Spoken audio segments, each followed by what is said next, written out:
There is a new development in crypto regulation that most people did not understand at first. Headlines suggested it was just more bureaucratic steps, but Washington's certainty signaled a decision was already made. When officials say they expect something to happen, they are really indicating it is going to happen. Washington's expectations are essentially planned outcomes. For a while, the Senate had only treated digital assets as speculative items, holding hearings and issuing statements about monitoring the situation. However, behind the scenes, it was much more active and strategic. The Senate was not modernizing financial markets on its own initiative. They were spurred by intelligence agencies and banks who warned that if America did not set the rules for digital settlement, Europe and Asia would do it for them. This is something retail traders have missed. They seem to think Congress is regulating crypto for investors' benefit. But Congress regulates to maintain power, not to protect traders. The real issue here is not about tokens or trading charts. It is about settlement, the most critical part of global finance. Control over settlement means control over trade, which means control over currency and ultimately over global influence.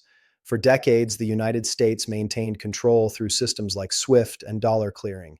This ensured global money flowed through American institutions, giving Washington influence over other countries. Digital assets, however, offered a way to move value across borders without using these traditional systems, a fact quickly recognized by intelligence and banking sectors.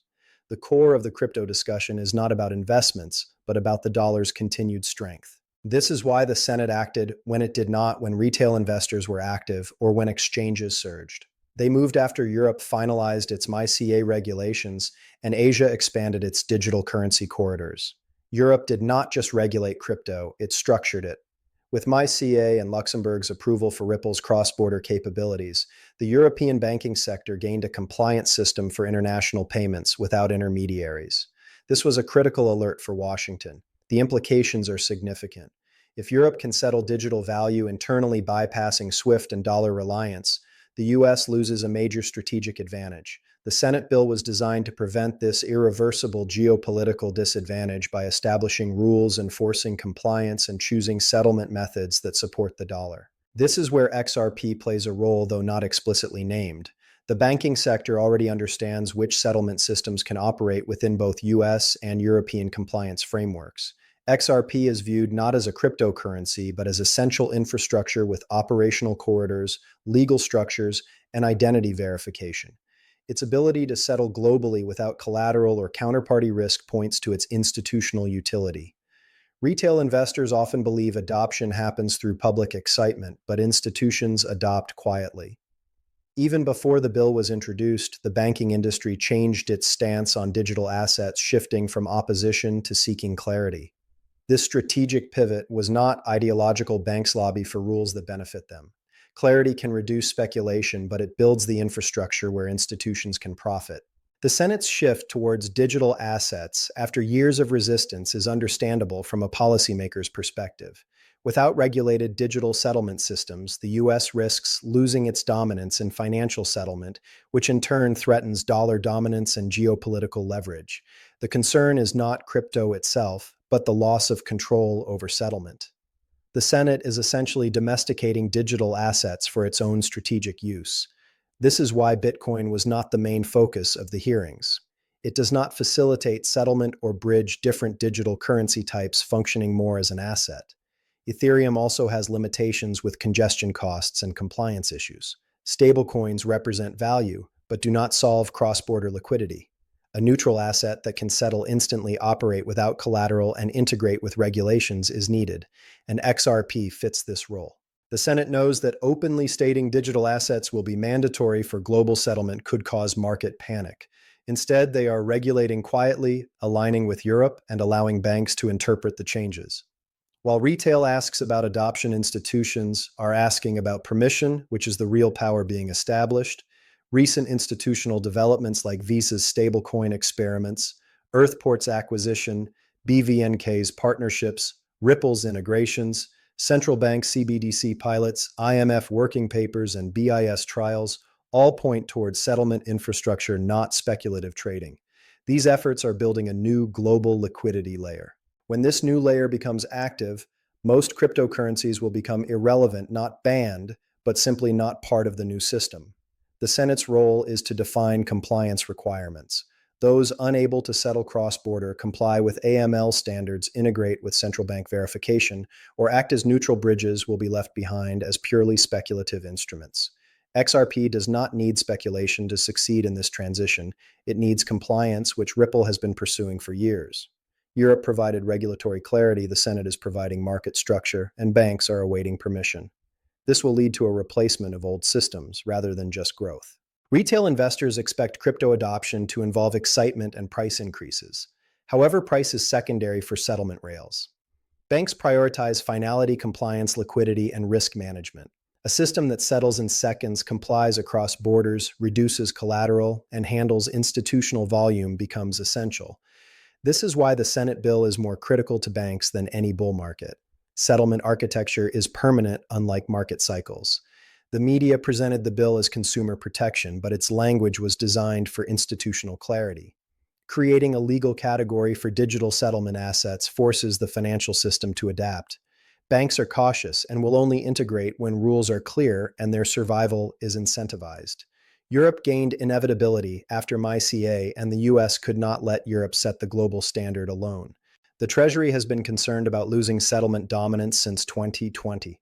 Warnings from the intelligence community about foreign digital currencies undermining US influence were largely ignored by the public but signaled a serious national security risk. Losing reserve currency status would mean losing leverage in sanctions, foreign policy trade, and global liquidity pricing. The possibility of countries transacting without the dollar is a greater fear for Washington than any market speculation. To understand XRP's place in this context, one must consider how CBDCs and stablecoins are designed. Central banks control CBDCs, while private entities or governments control stablecoins. Both represent value, but neither solves cross-border settlement on their own.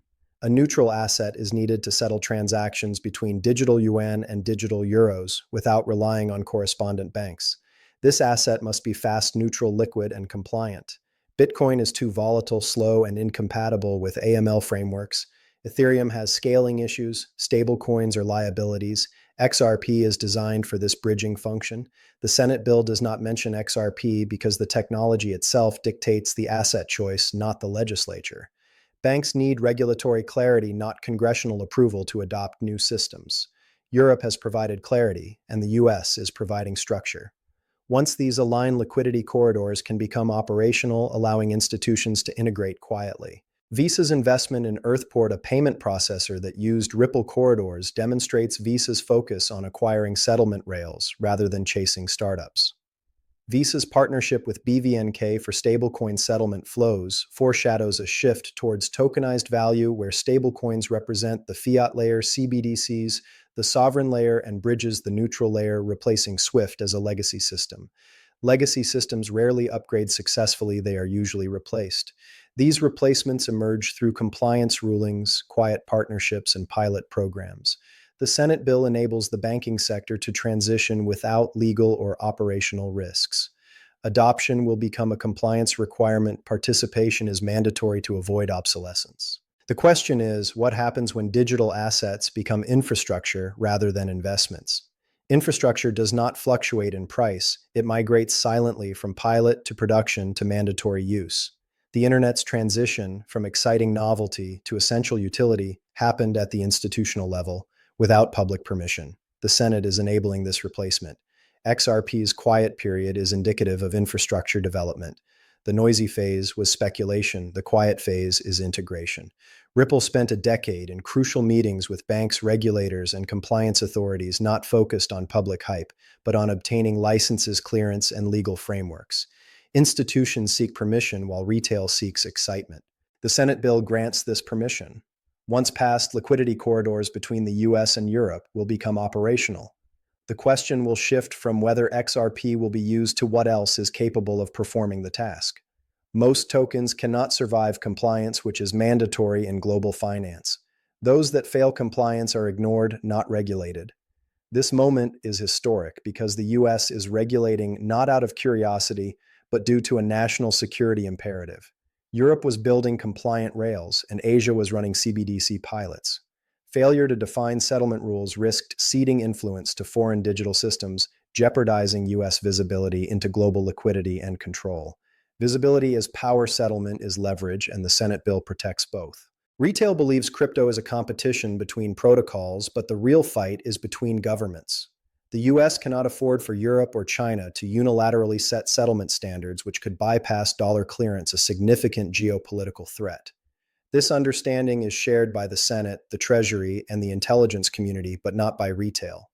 The Senate has not publicly highlighted XRP, but has revealed the new financial architecture. XRP is positioned favorably because it already aligns with this future. Europe's compliance has validated it, the Senate structure has validated it, and banks will validate it through usage, making other debates irrelevant. Infrastructure thrives on demand, not hype, especially when compliance makes speculation obsolete. When the situation stabilizes, XRP will no longer be discussed, as it is today. It will be operational and normalized. This invisibility through necessity is the hallmark of a successful technological transition. Just as SWIFT is now assumed to function reliably, XRP aims for the same status. Retail confusion stems from expecting the shift to resemble a bull market. Bull markets are for traders, while architectural shifts are for policymakers. Bull markets create individual wealth, but settlement shifts create governmental power. Governments are concerned with reserve status, sanctions, currency control, and liquidity visibility, making the Senate's timing strategic. The Senate did not celebrate the bill because leverage is exercised, not advertised. The bill created a settlement structure, not a market for crypto. This structure will determine winners. Bitcoin will likely remain as digital gold, Ethereum as smart contract infrastructure stablecoins, as fiat representations, and CBDCs as sovereign digital money. However, none of these solve the crucial bridging layer where XRP fits as a necessity.